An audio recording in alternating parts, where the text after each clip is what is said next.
If you're looking to buy cheap and reliable FC25 Ultimate Team coins over the festive period, then please look no further than FIFAcoin.com. There'll be loads of great discounts over the festive season, and don't forget to use my code Martain for that extra 5%. The link will be in the description.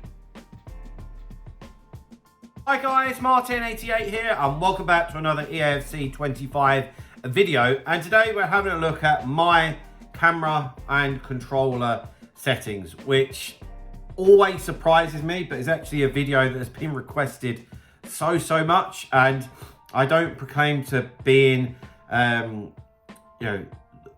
most knowledgeable YouTuber when it comes to these types of things, but you've all been asking, what do I use? You've seen my gameplay, whether it be online or offline, so you want to know what it is. So here we go. For me, I'm not going to say that they're overrated, but I pay more attention to what is going on the pitch, like what I'm doing. There are a few that I swear by that you've got to have, so let's go through it and just see what we've got. Of course, any questions or queries, get into the comments and just ask, you know. Right.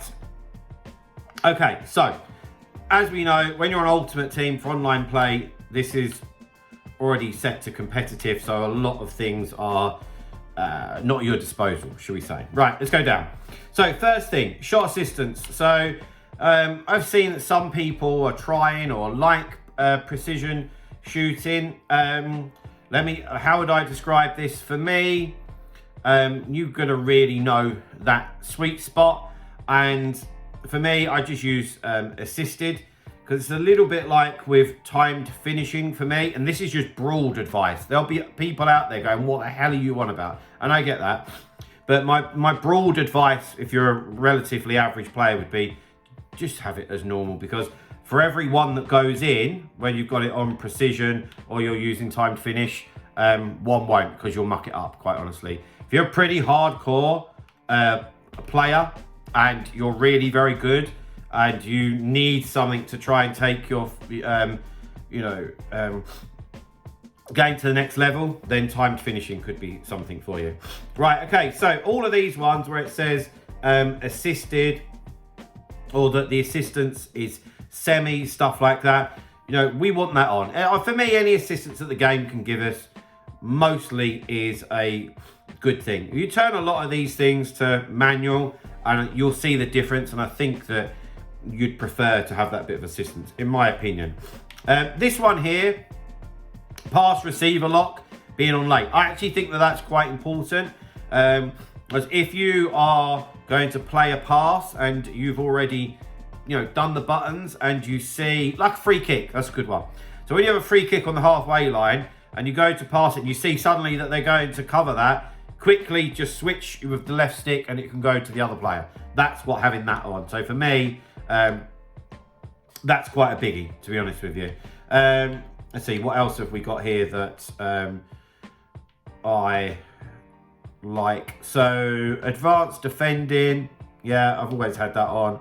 At the start of the year, I know a few pro players. I see what other top players are thinking, and mostly advanced defending, so that's good enough for me. I don't ask any questions on that, and it's no problems for me, so why delve any deeper? Switching is a big deal. Right, so right stick switching, classic, yeah, where you just flick the old right stick, okay? And I'm big on right stick switching, and that enables us to put pressure on people, and obviously defend better, so on and so forth. So you got player rotation, adaptive, which is where you have to like hold it for longer and stuff like that. But for me, right stick switching on classic is the quickest, and you need speed when you're right stick switching. So for me, yeah, why mess around with that?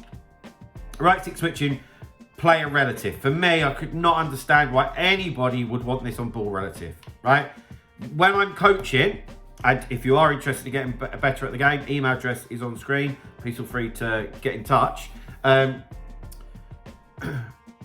I like my coaching students to stick to the same kind of formation, right? Because one of the big things is stuff becoming habit, becoming muscle memory, yeah? If you're in certain situations, you just know where your players are going to be, and that muscle memory and that instinctiveness for the right stick switching should be there. And so if it's on player relative, it's easy peasy.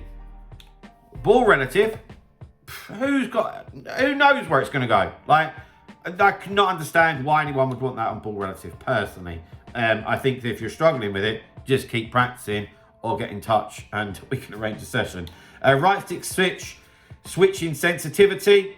I didn't even know that I had it on 4, to be honest. I think I probably looked at the beginning of the game, but 4 or 5, it wouldn't bother me. I've got it on 4, and this is not trying to sound big-headed, but my right stick switching is pretty good, you know.